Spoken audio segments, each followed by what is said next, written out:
వెంకటాపురం అనే చిన్న గ్రామంలో బబ్లు అనే 8 ఏళ్ల బాలుడు తన 4 ఏళ్ల చెల్లి చిన్నితో కలిసి ఉండేవాడు. వారు ఎంత చిలిపి పిల్లలైతే అంతే మంచి మనసున్నవారు. ఆ గ్రామంలో సంక్రాంతి పండుగ చాలా ఘనంగా జరుపుకునేవారు. అందులో ముఖ్యంగా గాలిపటాల పండుగ విశేషంగా ఉండేది. ఒక ఉదయం బబ్లు గాలిపటాల కోసం కాగితాలు, కలపలు, కొంచెం దారం తీసుకుని గాలిపటం చేయడం ప్రారంభించాడు. చిన్ని కూడా పక్కన కూర్చొని అతడికి సాయపడింది. సరే చిన్ని, నువ్వు దారం పట్టుకుని ఉండు, నేను గాలిపటం బలంగా కుట్టేస్తా అన్నాడు బబ్లు. గాలిపటాలు రెడీ అయ్యాక పండుగ రోజు వచ్చేసింది.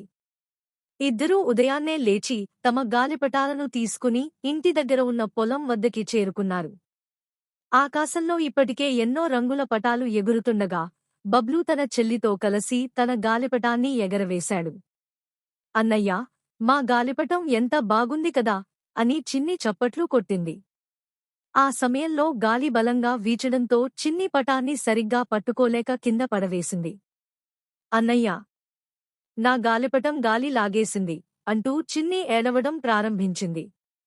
రాజు వెంటనే, ఏమీ కాదురా చిన్ని, నా గాలిపటం తీసుకో, ఇద్దరం కలిసి ఎగురవేద్దాం అని చిన్ని చేతికి బబ్లు ఇచ్చాడు. కాని నీ గాలిపటం అన్నయ్య అని చిన్ని అడిగింది.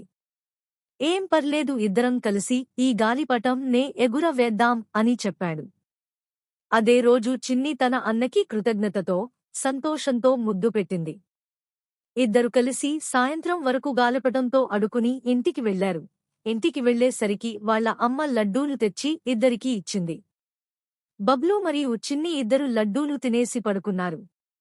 ఆ గాలిపటాల పండుగ వారి చిన్న జీవితంలో ఓ గొప్ప జ్ఞాపకంగా మిగిలిపోయింది.